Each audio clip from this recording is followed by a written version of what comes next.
Why I always make mistakes. Alex often sat alone, pondering silently, why do I always make mistakes?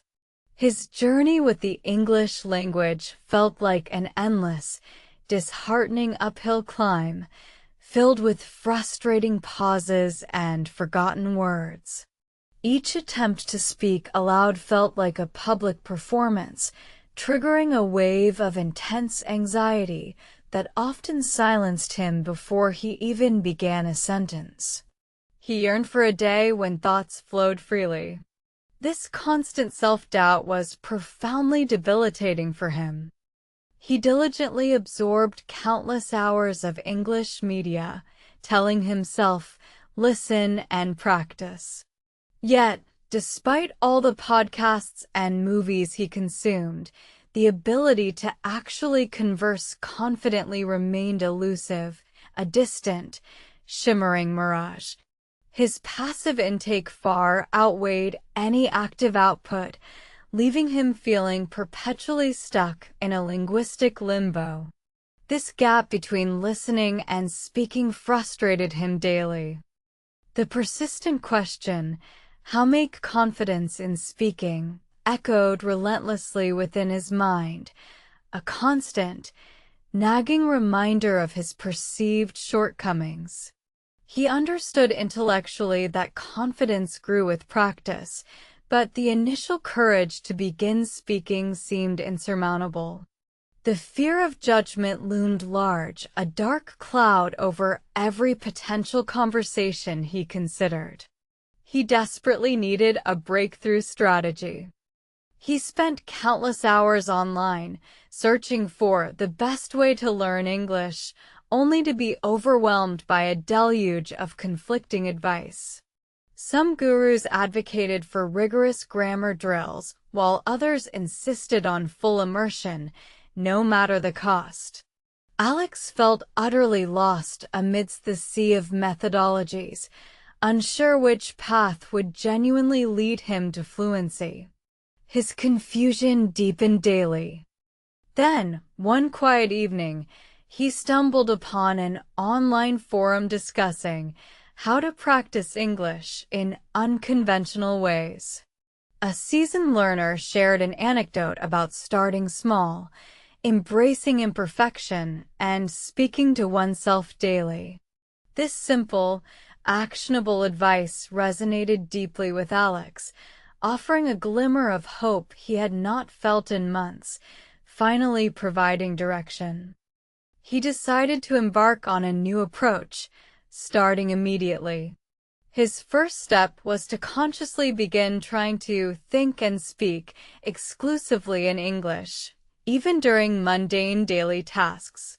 Instead of translating thoughts from his native tongue, he forced his brain to construct sentences directly in English, however rudimentary they might be. It felt incredibly unnatural initially. His internal monologue became an English dialogue. While washing dishes, he described the water, the soap, the plate, all in English. Driving, he'd narrate the traffic, the buildings, the weather. This constant, private practice was his personal laboratory, a safe space to experiment without the fear of external judgment or embarrassment from others. This initial phase of self-talk, though awkward, slowly began to rewire his brain. He noticed words coming to mind slightly faster, sentence structures forming more organically. The mental friction of translation started to diminish, replaced by a more direct, intuitive connection with the English language. This was a crucial, foundational shift for him. He then formalized his routine, creating an English study plan for talking, a structured daily plan tailored to his specific needs. This wasn't just about passive listening anymore. It was about active production, deliberate practice, and consistent engagement with the language in meaningful ways. Structure brought clarity to his chaotic learning. Each morning, he dedicated 20 minutes to reading English news articles aloud, focusing on pronunciation and rhythm. He wasn't just reading for comprehension. He was training his mouth muscles and vocal cords to produce the sounds of English with greater accuracy. This disciplined daily ritual slowly became second nature for him. During his lunch break, he would listen to a short English podcast or a TED Talk, then immediately try to summarize its main points verbally to himself. This challenged his listening comprehension and forced him to articulate complex ideas spontaneously, bridging the gap between passive intake and active output effectively. It was a true test. Evenings were dedicated to interactive practice. He found online language exchange partners from various countries, embracing the opportunity to engage in real conversations. These interactions, though often imperfect and riddled with errors, were invaluable for building conversational stamina and practical communication skills daily. He learned the true essence of how to learn English. It wasn't about finding a magic bullet or a secret shortcut. It was about consistent effort, deliberate practice, and a willingness to step outside his comfort zone repeatedly. Success wasn't an event. It was a continuous process of small, incremental improvements compounding over time. He also started recording his own speaking sessions. Initially, listening back was cringeworthy, highlighting every stumble and mispronunciation vividly. However, this brutal self-assessment became a powerful tool for identifying his specific weaknesses and tracking his gradual progress objectively. It provided undeniable, tangible evidence of growth. Through this systematic recording and review, Alex began to pinpoint recurring errors, a specific vowel sound he consistently muddled, a particular verb tense he always misused. This targeted approach allowed him to focus his efforts precisely where they were most needed, making his practice incredibly efficient and productive. His understanding of why you should practice speaking deepened considerably. He realized speaking wasn't just an output skill, it was a comprehensive mental workout that integrated listening, thinking, and quick retrieval of vocabulary and grammar. It solidified everything he was learning in a practical, real-world context every single day. It was the act of speaking that forced his brain to process information at speed, to make immediate decisions about word choice and sentence structure. This dynamic, real-time application of knowledge was far more effective than any static grammar exercise he had ever done previously. Speaking truly cemented his learning. He discovered that true fluency wasn't about speaking flawlessly, but about speaking smoothly and confidently despite imperfections. It was about being able to express a complete thought without excessive hesitation, maintaining a natural flow of conversation, even if a few minor errors crept into his speech. He learned how to improve your fluency by focusing on intonation, rhythm, and natural pauses, not just individual words. He started shadowing native speakers from movies and podcasts, mimicking their speech patterns, their emotional delivery, and their vocal cadence precisely. This practice brought a new dimension to his speaking ability. This shadowing technique dramatically improved his pronunciation and made his speech sound much more natural and less robotic.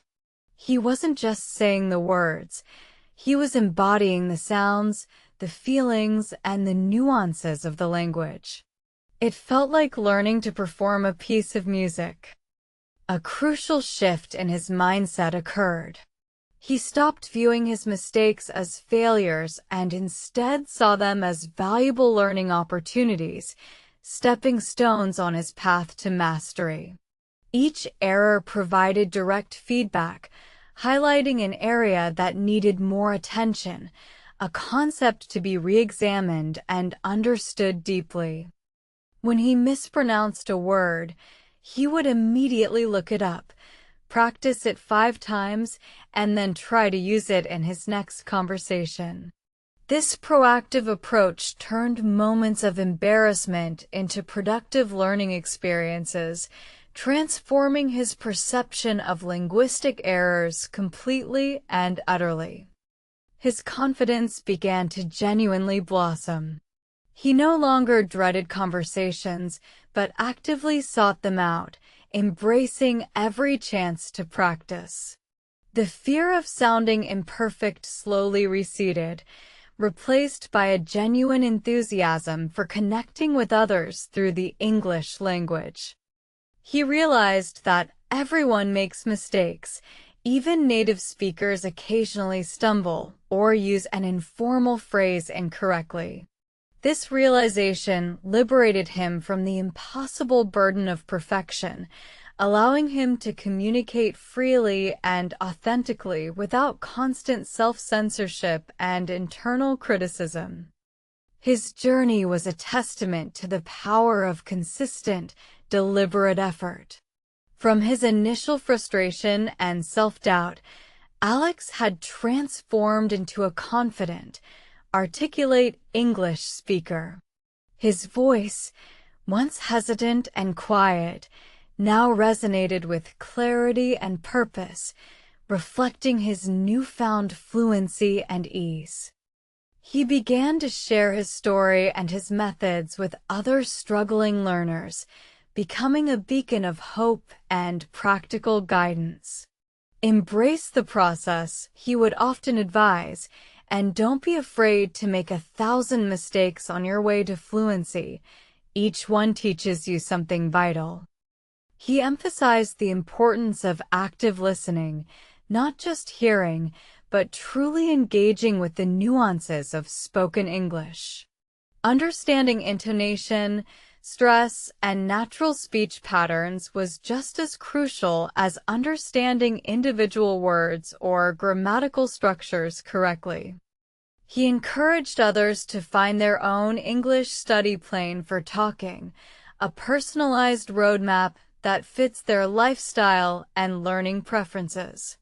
He stressed that a plan, however simple, provided structure and accountability, transforming vague aspirations into concrete actions and daily habits.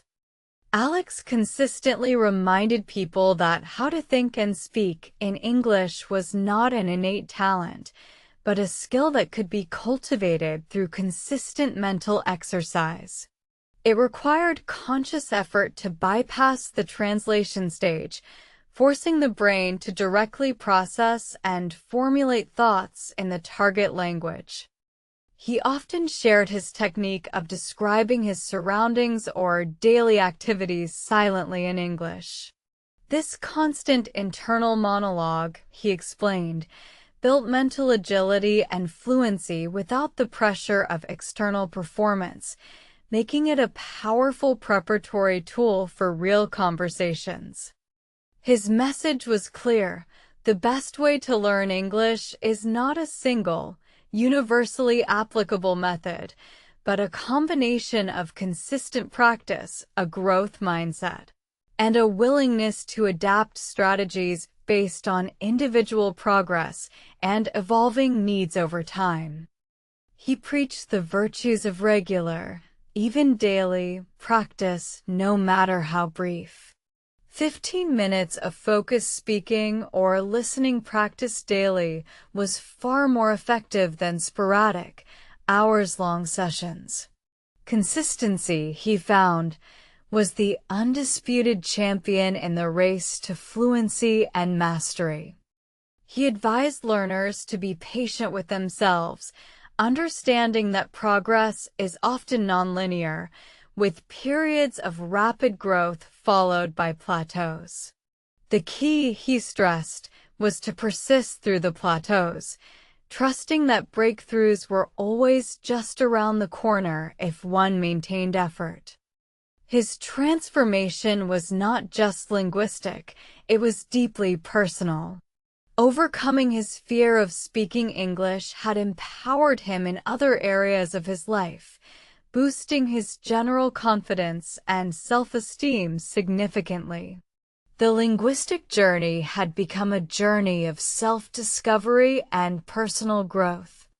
He no longer wondered, "Why I always make mistakes." Instead, he celebrated them as markers of his effort and courage.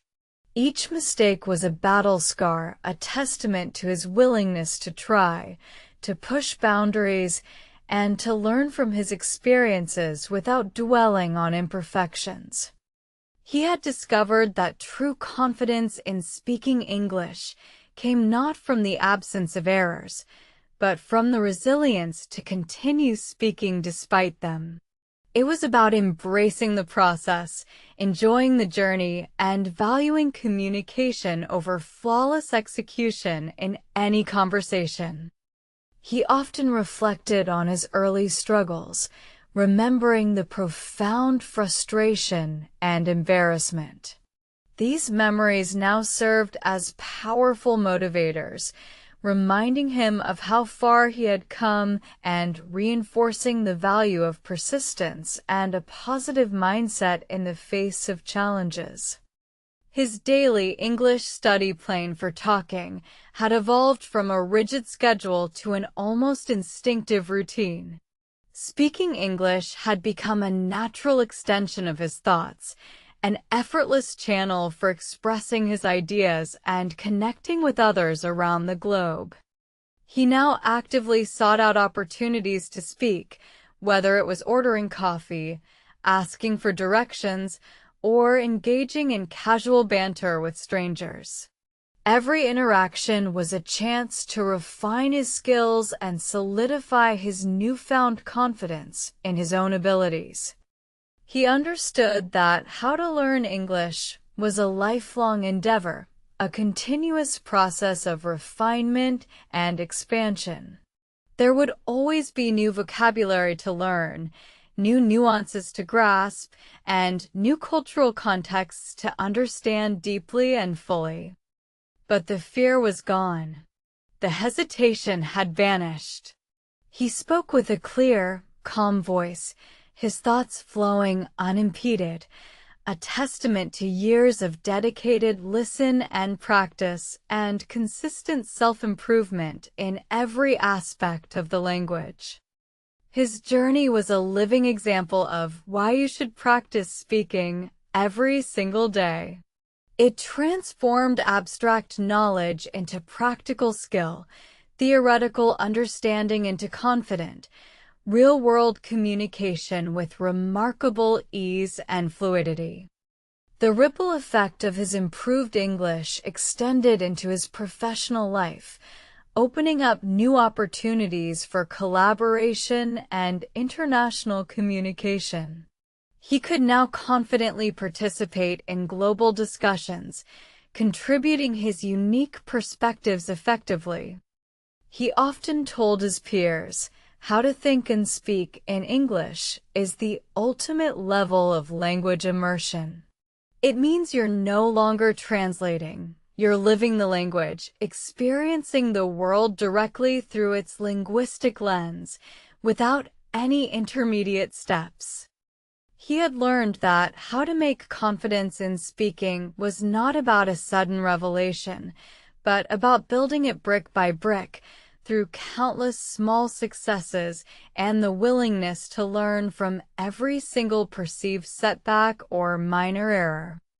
Each word spoken, each sentence formed, added another layer to his confidence, like a sturdy, unshakable foundation being meticulously constructed. The gradual accumulation of positive experiences reinforced his belief in his own capability to truly communicate. His improved fluency was not just about speed, but about clarity and precision. He could articulate complex ideas simply, ensuring his message was understood, rather than merely spoken quickly and without proper thought or consideration for his audience. He often emphasized that the best way to learn English is personalized. What worked for him might need adaptation for others, but the core principles of consistency, active practice, and embracing mistakes remained universally applicable and valuable for all. He advocated for learning through joy and curiosity, not just obligation. When learning became an enjoyable pursuit, motivated by genuine interest, progress accelerated naturally and effortlessly, making the entire journey more fulfilling and rewarding over time. He reflected on the initial question, why I always make mistakes, and now understood that mistakes were simply data points, guiding him towards greater accuracy and understanding. They were essential components of the learning cycle, not signs of failure in any way. His story served as a powerful reminder that language learning is a marathon, not a sprint. It requires resilience, patience, and a deep belief in one's own capacity for growth and continuous improvement every single day.